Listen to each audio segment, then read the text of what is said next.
MP board class 12th वाले सभी students के लिए यहाँ पर भौतिक विज्ञान का जो क्वेश्चन पेपर है 12 मई का पूरा पेपर आ चुका है, द्वितीय परीक्षा का यानी कि सप्लीमेंट्री परीक्षा का।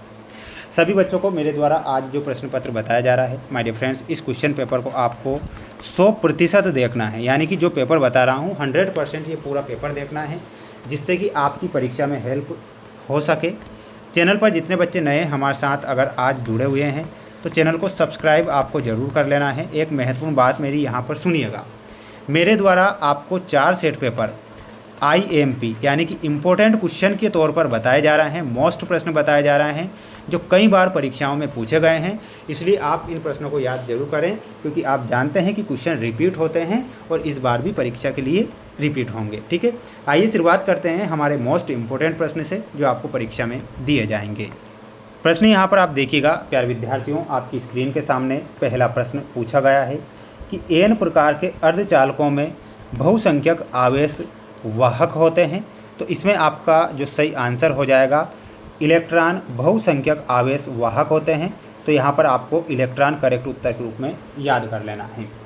वायु का परावैद्युतांक होता है, तो वो कितना होता है इसमें आपको याद रखना है। 1 वायु का परावैद्युतांक होता है, तो इसमें आपको 1 याद करना है।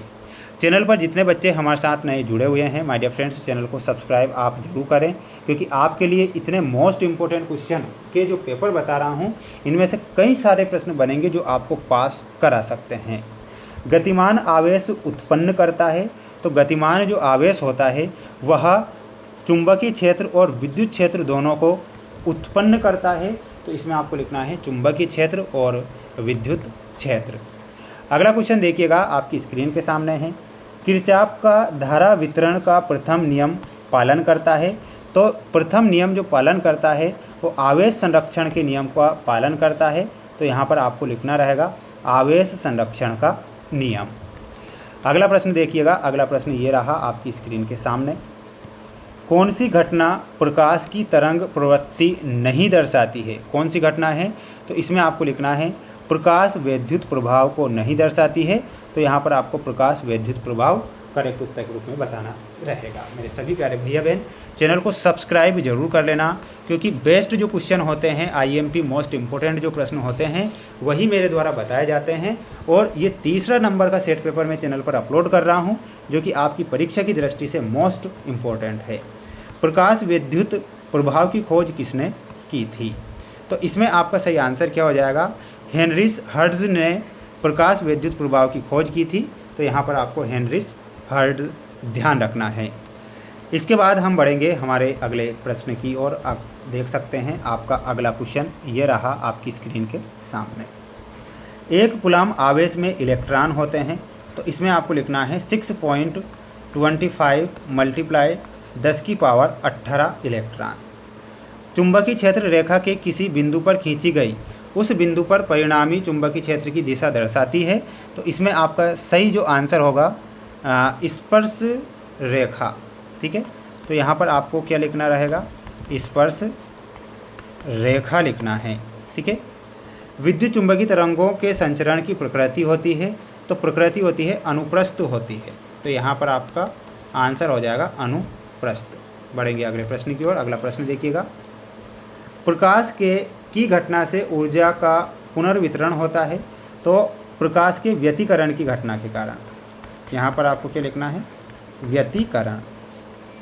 पूर्ण आंतरिक परिवर्तन की घटना में अपवर्तन कोण 90 डिग्री होने पर आपतन कोण क्रांतिक कोण के बराबर होता है। तो यहाँ लिखना है 90 डिग्री। सरल सूक्ष्मदर्शी फोकस दूरी का एक अभिसारी लेंस होता है, तो सूक्ष्मदर्शी कम फोकस दूरी वाला है ना, ये लिखना है। बढ़ेंगे अगले क्वेश्चन की ओर। ये आपके सत्य असत्य वाले क्वेश्चन हैं, आप देखिएगा ध्यान से। चालक के भीतर स्थिर विद्युत क्षेत्र शून्य होता है, ये आपको सत्य लिखना है। चुंबकीय क्षेत्र रेखाएं सदैव बंद पास बनाती है, ये सत्य होगा। दीर्घ रेडियो तरंगों की आवृत्ति सर्वाधिक होती है, ये गलत हो जाएगा। ठीक है, स्क्रीनशॉट ले लें आप। चैनल पर नए हैं, चैनल को सब्सक्राइब करना नहीं भूलना है। एक अध्रुवित तरंग के लिए विस्थापन समय के साथ अपवर्तित रहता है, ये गलत हो जाएगा आपका। एक पूर्ण चक्र, देखिएगा, एक पूर्ण चक्र के लिए प्रत्यावर्ती औसत धारा का मान 0 होता है, ये सत्य होगा। दीर्घ रेडियो तरंगों की आवृत्ति सर्वाधिक होती है क्या, ये गलत हो जाएगा। ठीक है, तो ये आपके सत्य असत्य वाले क्वेश्चन हुए कंप्लीट। अब देख लो, ये है आपकी जोड़ी, स्क्रीन के सामने है। अब आप याद करिएगा। प्रकाश की तीव्रता, तो प्रकाश की तीव्रता फोटान की संख्या से आपको मिला देना है। प्रकाश की आवृत्ति में मिलाना रहेगा फोटान की आवृत्ति। कार्यफलन में हो जाएगा आपका सतह से इलेक्ट्रॉन उत्सर्जन हेतु न्यूनतम ऊर्जा। द्रव्य तरंग में आपको मिलाना रहेगा गतिशील कण। दहली आवृत्ति में मिलाना रहेगा सतह से इलेक्ट्रॉन उत्सर्जन हेतु न्यूनतम आवृत्ति। प्रकाश की कणीय प्रकृति में आपको मिलाना रहेगा और वह हो जाएगा फोटान। ठीक है, तो ये आपकी जोड़ी यहाँ कंप्लीट हुई। आप स्क्रीनशॉट लेकर पढ़ें, याद करें, मेहनत करें। बिना मेहनत के जय जयकार नहीं होती। कोशिश करने वालों की कभी हार नहीं होती, ये बात जानते होंगे आप, है ना। चैनल पर नए हैं, चैनल को सब्सक्राइब जरूर करिएगा। मोस्ट इंपॉर्टेंट क्वेश्चन ही पढ़ें। विद्युत आवेश के क्वांटीकरण का गणितीय रूप लिखिए। तो गणितीय रूप हो जाएगा Q बराबर ±NE। दृश्य प्रकाश की आवृत्ति किस कोटि की होती है, तो कोटि बताना है 10⁻14 Hz। प्लस 0.5 मीटर फोकस दूरी वाले लेंस की क्षमता कितनी होती है, तो +2 डायोप्टर।